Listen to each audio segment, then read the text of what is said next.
I know it's not good to feed birds,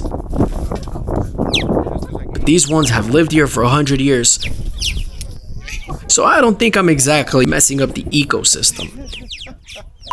It's not easy to choose the most beautiful of all the mountains in southern Switzerland. In our previous video, we saw one of them, the Matterhorn, the symbol of the country that attracts climbers and travelers from all over the world. Today, we will visit another one, the Jungfrau, and we will admire it from the top of the Europe complex where the highest railway station in Europe is located. And on the way, we will show you two beautiful towns, so wrap up warm and let's begin our journey.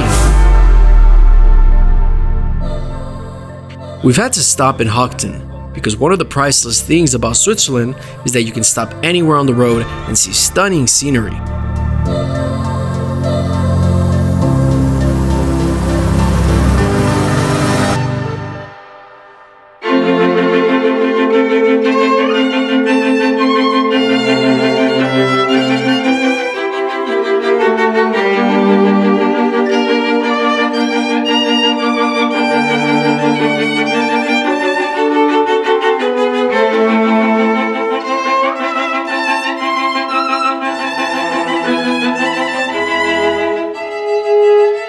One of the things you can do in Switzerland is drive through the picturesque towns and enjoy their atmosphere. Today we are in Interlaken, and as the name suggests, we are in between two lakes, the Thun and the Brienz. But we're also between three peaks. Look how beautiful they are. Today we'll see the Jungfrau. I don't know if you can see it behind the fog. Interlaken is quite touristy, as for more than 120 years, it has been the starting point for many excursionists, hikers, and of course for many skiers, as well as travelers who come here to see all the picturesque villages in the canton of Bern, in the district of Interlaken. The town itself is very quiet. There is a nightlife here too, of course, but it is more suited to family tourism. The local architecture is quite appealing. There are many examples of traditional Swiss houses as well as modernist buildings. On the main street of the city, Hoheweg, you will find tourists from all over the world. Most of them come here for hiking, mountain sports, and to visit the surroundings.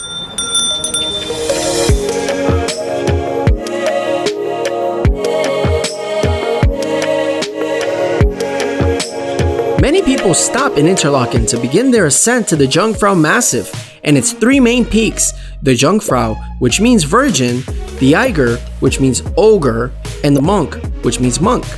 All of them are about 4,000 meters high and form an alpine landscape that has been declared a UNESCO World Heritage Site. We're gonna go up to the top of one of the most important peaks in Switzerland. As you can see, there are many people behind me. Some of them have come from Interlaken, others from Lauterbrunnen in order to ski, but also to hike and to visit the top of Europe.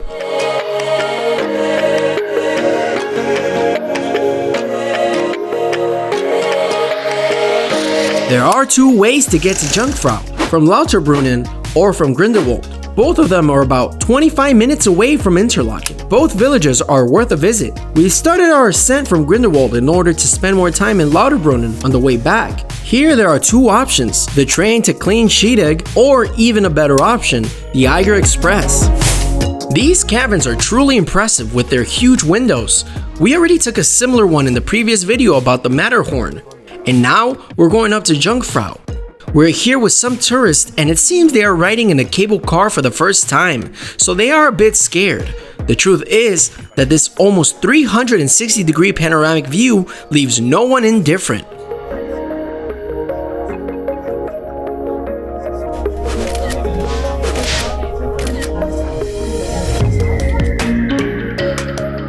Opened in 2020, this funicular is the most modern cable car in the world and is simply breathtaking. It has 44 state-of-the-art 26-seat cabins complete with heating and Wi-Fi. The Eiger Express travels at 8 meters per second and covers 1,300 meters in 15 minutes. And what a 15-minute ride! Then, we took a train and continued up the famous Jungfrau Railroad, which is the highest in Europe, as well as a historical and engineering landmark. Most of the route goes through a tunnel inside the Eiger and Monk Mountains. The impressive thing about riding this train is that we're taking a very long time to go through the tunnel. I wanted to film a typical exit scene from the tunnel into the light, but I got tired of waiting for that very exit. Along some sections, the train has a climb at a gradient of more than 25%, and it travels at a very slow speed, allowing passengers to adapt to the altitude. Construction of the Jungfrau Railroad began in 1896. The work was extremely difficult because of the height and incline. Workers had to cope with extreme temperatures and deadly avalanches. Despite all the difficulties, after 16 years of work, in 1912, the construction was completed. Even today, the task would have been very difficult.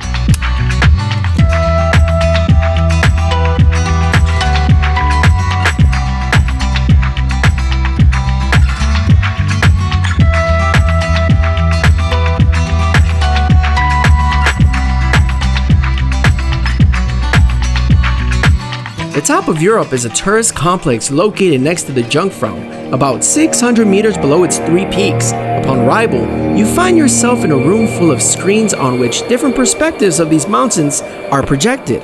There are also models and other installations that tell about the history of this place.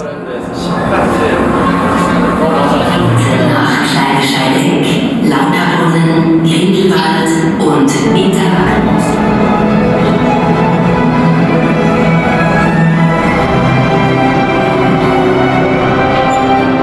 You see an interesting monument of Adolf Guyer-Seller, the engineer who in 1893 designed the Jungfrau Railway.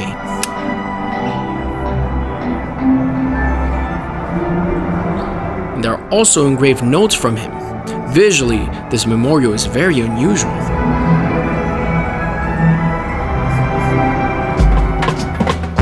If you're not into mountain climbing, this papier-mâché model can get you to the top of the Jungfrau in seconds. Just put your foot right there.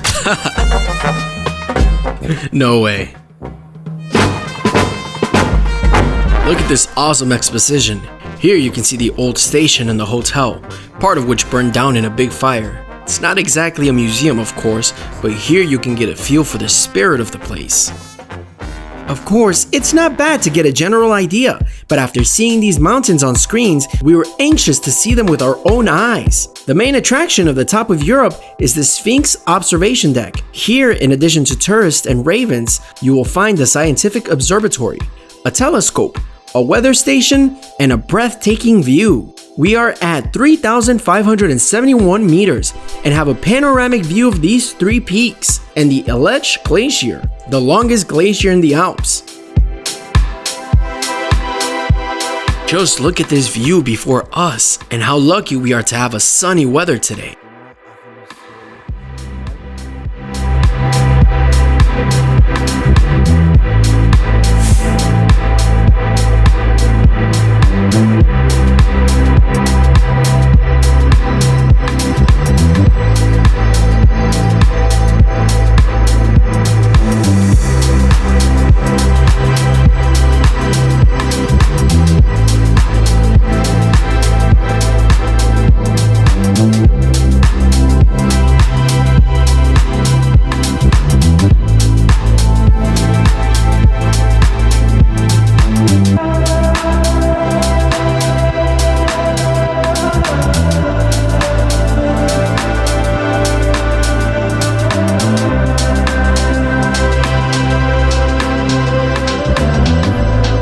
I know it's not good to feed birds. These ones have lived here for 100 years, so I don't think I'm exactly messing up the ecosystem.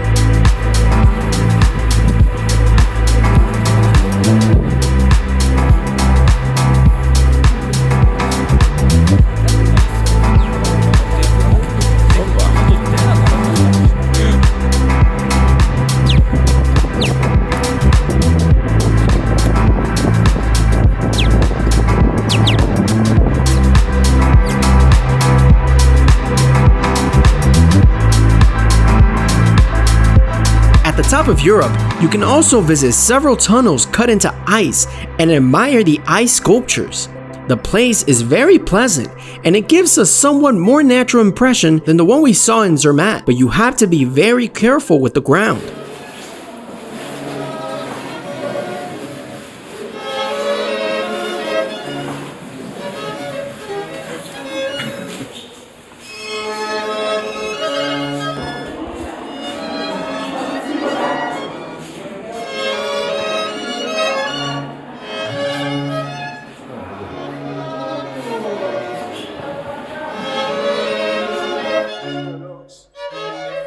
The Backpack Vlogs channel has brought some very good wine here, which we're gonna leave to mature in these barrels for a few years, and we'll definitely be back here to pick it up.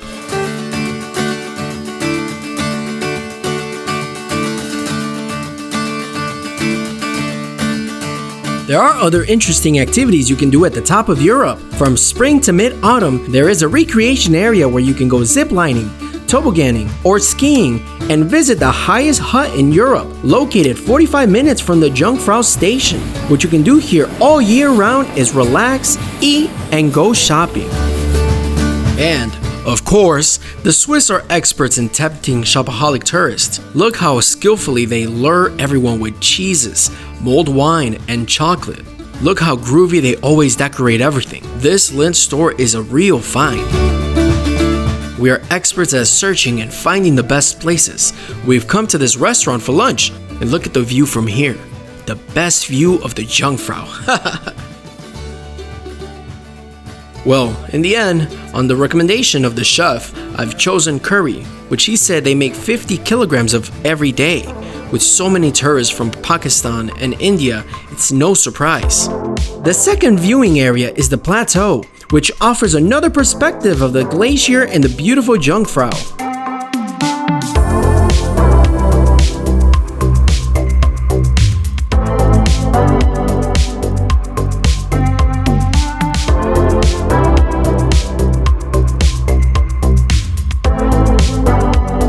The most popular tourist attraction on this plateau is the Swiss flag, and the people brave the cold waiting for their turn to have their photograph taken next to it.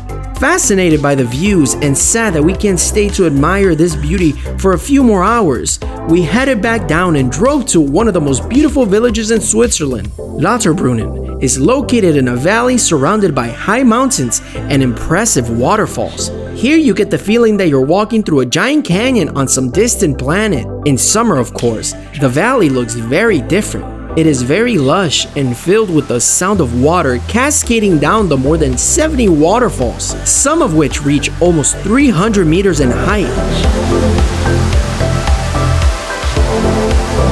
Now we are going to see one of the most famous landmarks in this valley, the Staubach Waterfall. Ta-da! Okay, it doesn't look all that impressive now, since there's only a tiny trickle of water flowing, but at least it's one of the few waterfalls that doesn't freeze at this time of year. In fact, it's still quite impressive because this thin trickle of water falls from a height of 297 meters. This place has inspired many writers and travelers such as Lord Byron and Goethe, who have written poems about this valley and this waterfall. And the truth is, just walking through this picturesque valley can be very enjoyable, but I don't think you have the best view from here. So how about we take a look at this waterfall from above?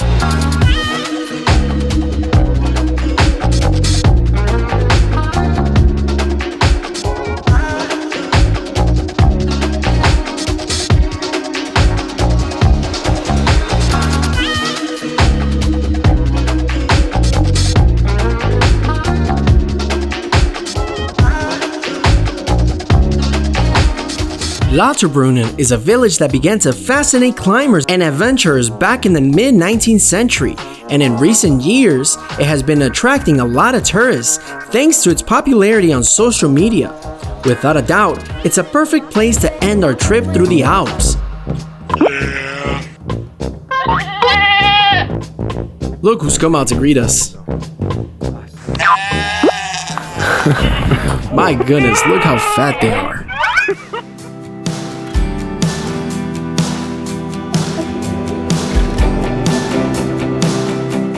All in all, our trip through the Alps has been simply magical. We will not forget the beauty of St. Moritz, the thermal baths of Bad Ragaz, our trip to the Dolomites, or charming Zermatt and Interlaken. But all good things come to an end sooner or later, in this case, to make way for a new adventure. Next week, we'll return to the United States, where we're going to party at the Mardi Gras Festival in New Orleans. Then, we will visit the unique Everglades, and a little later drive all over the southern United States and see other national parks, and a whole lot more. If you don't want to miss our upcoming videos, subscribe to our channels and click on the bell. We'd also be very grateful if you could give this video a like. Thank you very much, and see you soon, world travelers!